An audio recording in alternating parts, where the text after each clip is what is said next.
Près de 100 signatures déjà pour la pétition contre le président de l'Assemblée nationale. Christophe Mbosso est reproché notamment de l'entrave au contrôle parlementaire. Détail dans ce journal.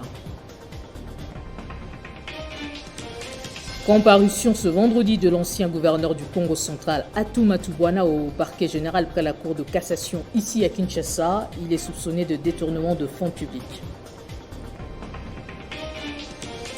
Et puis arrivé ce vendredi d'une délégation de la CEDEAO en Guinée-Conakry. Objectif évaluer la situation 5 jours après le coup d'État qui a renversé Alpha Condé.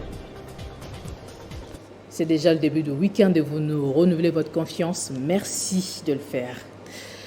Le speaker de la Chambre basse du Parlement visé par une pétition initiée par le député national Adrien Poba, il lui a reproché notamment son entrave au contrôle parlementaire, le blocage des initiatives des élus et de ne pas accorder la parole aux députés nationaux lors de plusieurs plénières. Nous avons joint au téléphone André Tamboué, député national du PPRD, qui soutient la démarche de l'initiateur. Écoutez. Je pense que je n'ai pas encore eu le document physique, mais j'ai entendu par les médias le collègue Adrien qui reproche certainement une obstruction au contrôle parlementaire qui l'imputerait au président de notre Chambre. Et il avance également des arguments sur la gestion du débat démocratique à l'interne qui est totalement offusqué. De l'autre côté, nous avons joint le député national Moro qui s'inscrit en faux, estimant que cette démarche n'est pas fondée en l'écoute. Je pense qu'initier une pétition est un droit légitime pour tout un député, pris individuellement ou globalement, mais quant à ce qui concerne une pétition de règlement des comptes, moi je pense que celle-là, elle n'est pas la bienvenue. Vous le savez très bien, monsieur le journaliste, à l'est du pays, nous avons décrété l'état des sièges par la signature du président de la République. Au moment où on est en train de se battre pour voir comment éradiquer définitivement ces tueries qui se font à l'Est, je pense qu'il n'est pas opportun qu'on puisse aller dans ce sens-là. On risque de bloquer l'Assemblée nationale. Prenons à présent la réunion de conjoncture économique de jeudi qui a passé en revue le sujet relatif à la baisse des prix des produits surgelés. Selon le ministre d'État en charge du plan, le gouvernement a pris toutes les dispositions nécessaires pour que le marché soit inondé des produits d'ici 2 semaines. Je vous propose de suivre un extrait du compte rendu lu par Christian Mando.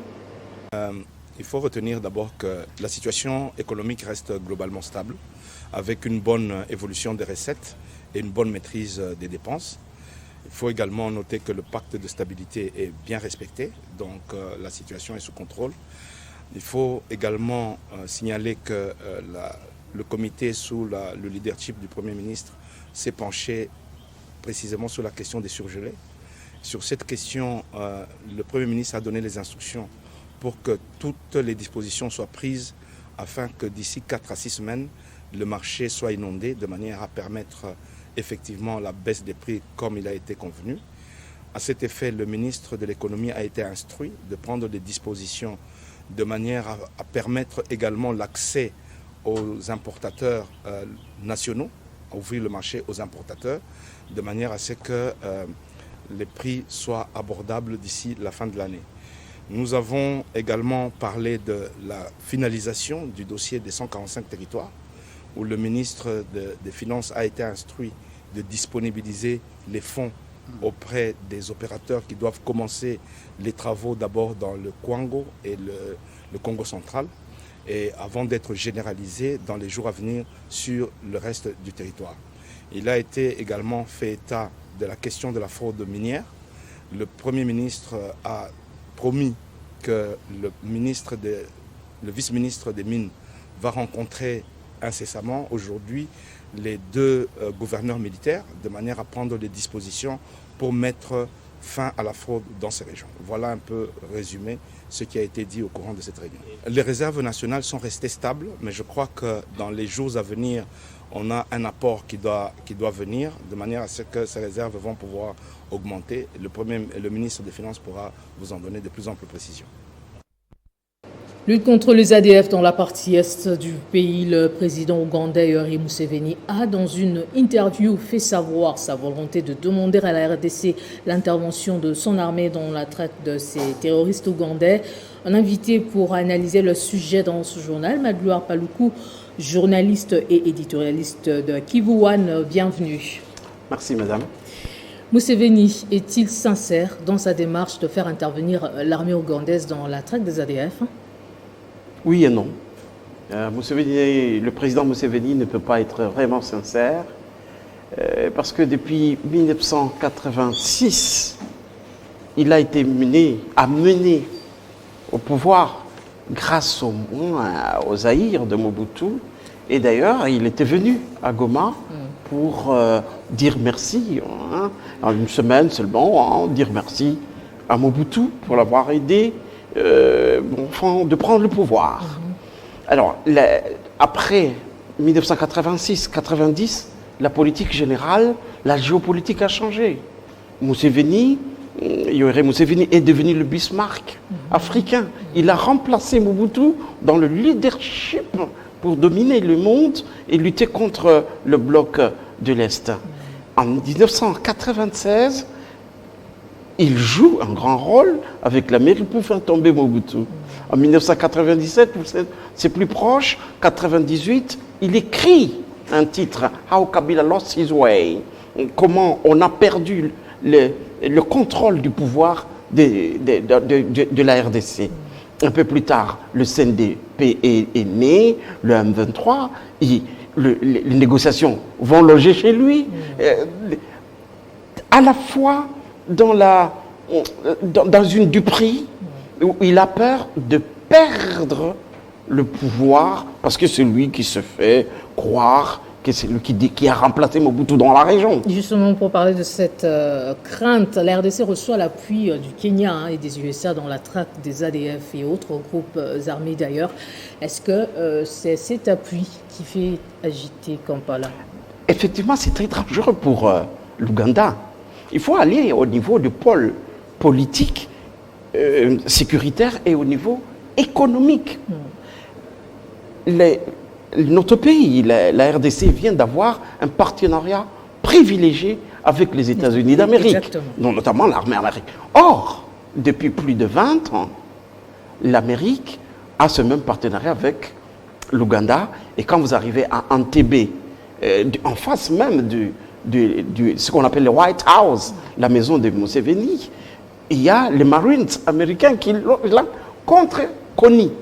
Et Kony, c'était le rebelle qui se fâchait que Museveni a pris le pouvoir. Oui. Donc, avoir le privilège, le partenariat privilégié, que l'ambassadeur américain ici au Congo, qui est dans un activisme qui peut faire peur à Museveni, Museveni va se dire, on me ravit le pouvoir, on me ravit le leadership régional qui est en train de migrer un tout petit peu vers la RDC.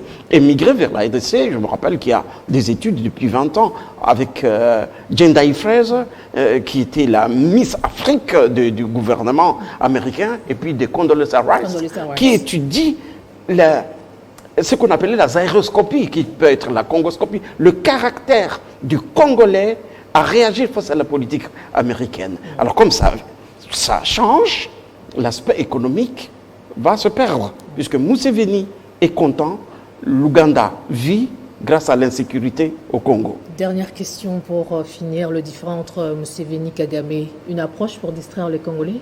Non, c'est sincère. L'élève Kagame est devenu très sage, très intelligent que son maître Museveni. Il y a l'aspect politique et économique qui revient aussi. Madame, l'Ouganda vient de signer un contrat mondial pour cette année avec le pétrole. Le pétrole qui est sur notre bloc, mais du côté ougandais, à peu près 10 milliards de dollars et 23 000 barils par jour d'ici 2023. L'année. Alors, quand les deux entrent en rivalité, Museveni et Kagame, qui gagne? C'est nous qui gagnons. Alors, il faut que l'Ouganda soit en insécurité pour que nous soyons en paix. Et il faut que nous soyons en insécurité pour que l'Ouganda soit en paix. Museveni intervenir au Congo, il va venir faire quoi? prendre les ADF, les amener chez lui qui sont ougandais, ou les enfoncer encore au Congo. Puisque au début, dans les années 90, il y avait ADF et NALU. Museveni a récupéré les NALU pour les mettre au pouvoir et un tout petit peu handicaper, amputer les ADF. Maintenant, les ADF sont devenus islamistes. Il va venir les attaquer. Pourquoi? Pour empêcher que le Congo revoie le jour. Parce que intervenir signifie faire la guerre. Et quand on fait la guerre, ça veut dire qu'on embrouille les processus de paix. Merci beaucoup, Edouard Faloukou, pour ces analyses. Je rappelle que vous êtes journaliste et éditorialiste de Kivu One. Merci. En justice, l'ex-gouverneur du Congo central comparaît aujourd'hui au parquet général près la cour de cassation à Kinshasa. C'est ce que renseigne le mandat de comparution émis contre Atumatu Wana en date du 7 septembre dernier, signé par l'officier du ministère public, Pungwenimba, avocat général. Il est soupçonné avec 3 de ses collaborateurs de détournement de fonds publics. Du désespoir à la satisfaction, la délégation syndicale du secrétariat général du ministère des Infrastructures et des Travaux publics, reçue par le ministre Alexis Guizarro, a trouvé gain de cause hier à ses préoccupations concernant leurs conditions de travail. Une nouvelle qui a apporté un ouf de soulagement dans les esprits des agents du secteur des infrastructures partout dans le pays. Concernant l'implication de ces agents aux actions du ministère, bientôt ils seront intégrés dans l'exécution du programme sino-congolais. Dans la gibecière des solutions, notons les transports du personnel, la situation des locaux de la direction des bâtiments civils et l'occupation illicite des locaux du centre de formation des agents voyeurs. Nous sommes satisfaits de toute la réponse que son Excellence, Monsieur le ministre d'État, nous a accordée. Pour le dossier CFAV, le gouvernement a déjà pris des mesures. Nous avions vu un premier contingent être rapatrié au niveau de Lubumbashi. D'ici là, nous aurons déjà un deuxième rapatriement. Pour le transport, nous sommes vraiment ravis puisque le Mineta nous a rassuré que nous aurons au total des bus pour le transport du personnel ainsi que l'acquisition des véhicules pour le transport de nos différents directeurs membres du comité de direction. Pour le chauffeur du STA, vous savez que nos chauffeurs ont été victimes dans les différents ministères où ils étaient affectés. Maintenant, là, le Mineta a rassuré que d'ici là, il y a un dossier qui sera déjà déposé au niveau du Conseil des ministres pour que le Premier ministre puisse en parler et que ces problèmes soient résolus. Pour les dossiers du centre de formation des agents voyeurs, le ministre d'État est vraiment impliqué, comme vous le savez. C'est un dossier du gouvernement central, insiste le ministre. Signalons que cette nouvelle a apporté un ouf de soulagement aux esprits de ces agents de l'administration. Poursuite ce vendredi à Kinshasa dans un séminaire sur le kabylisme, initié par Junior Penchi, coordonnateur de l'ASBEL Kabila Forever.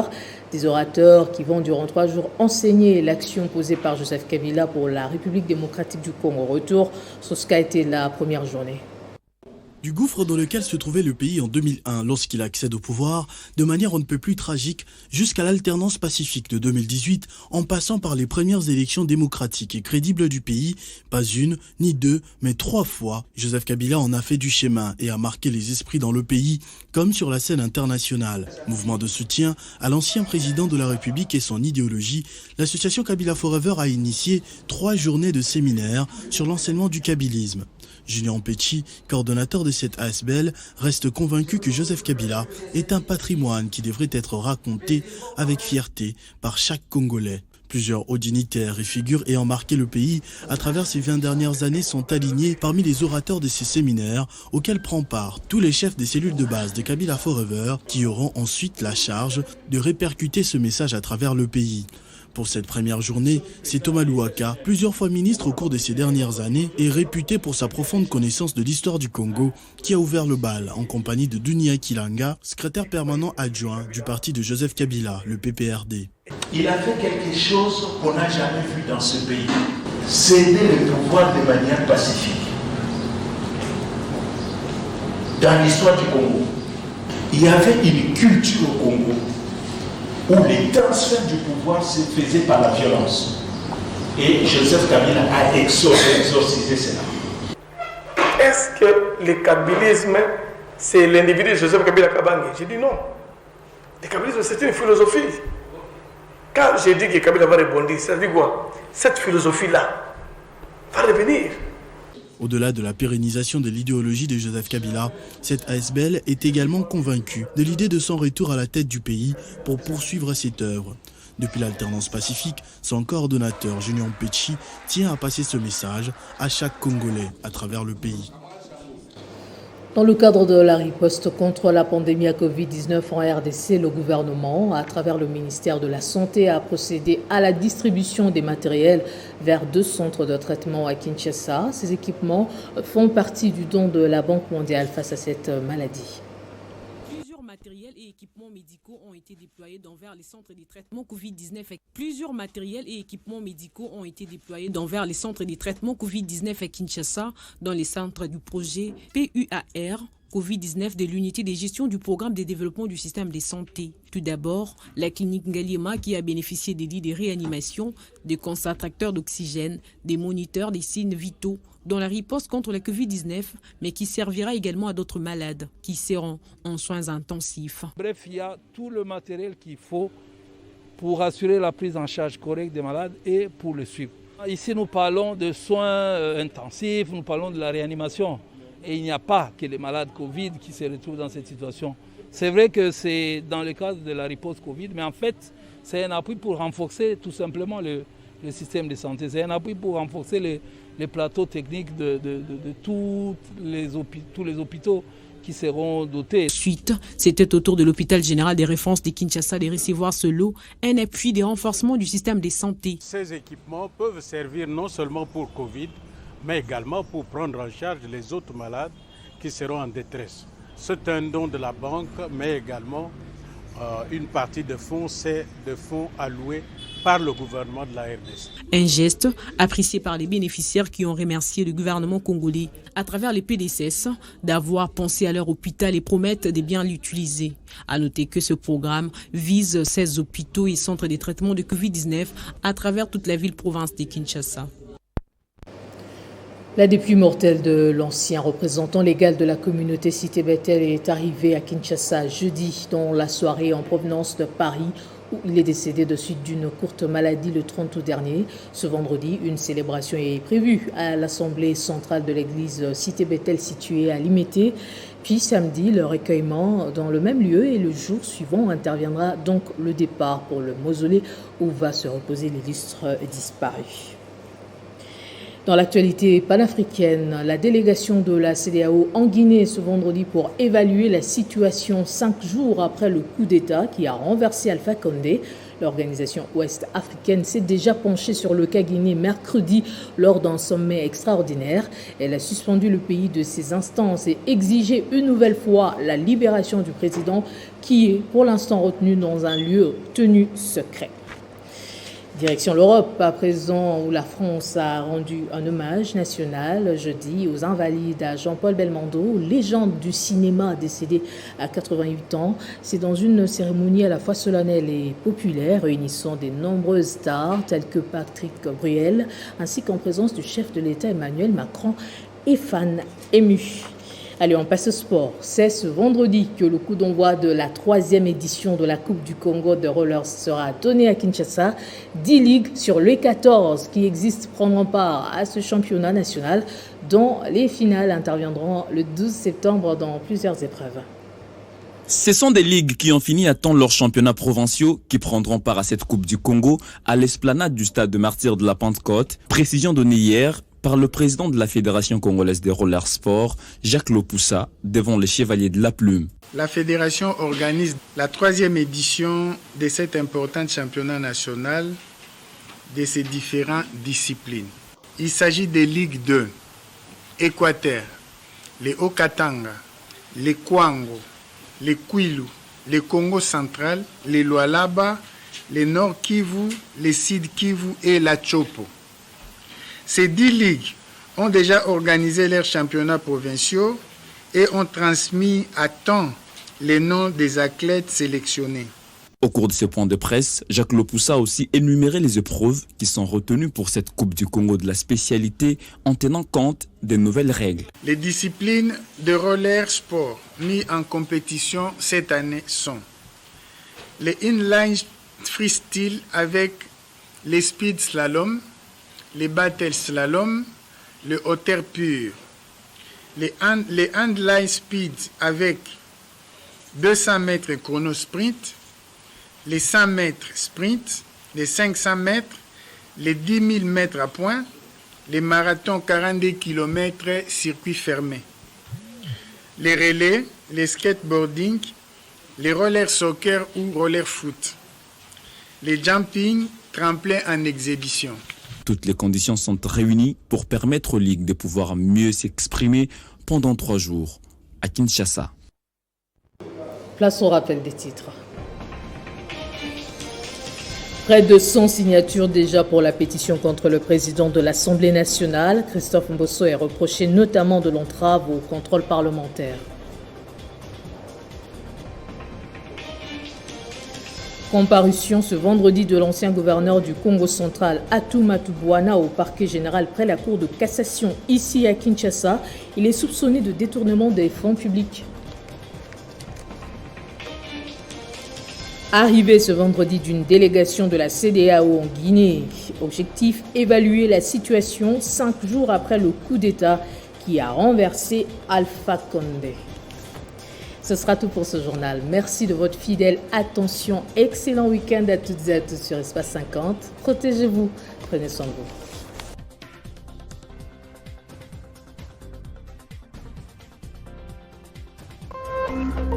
Téléchargez les infos Télé 50 sur www.télé50.cd.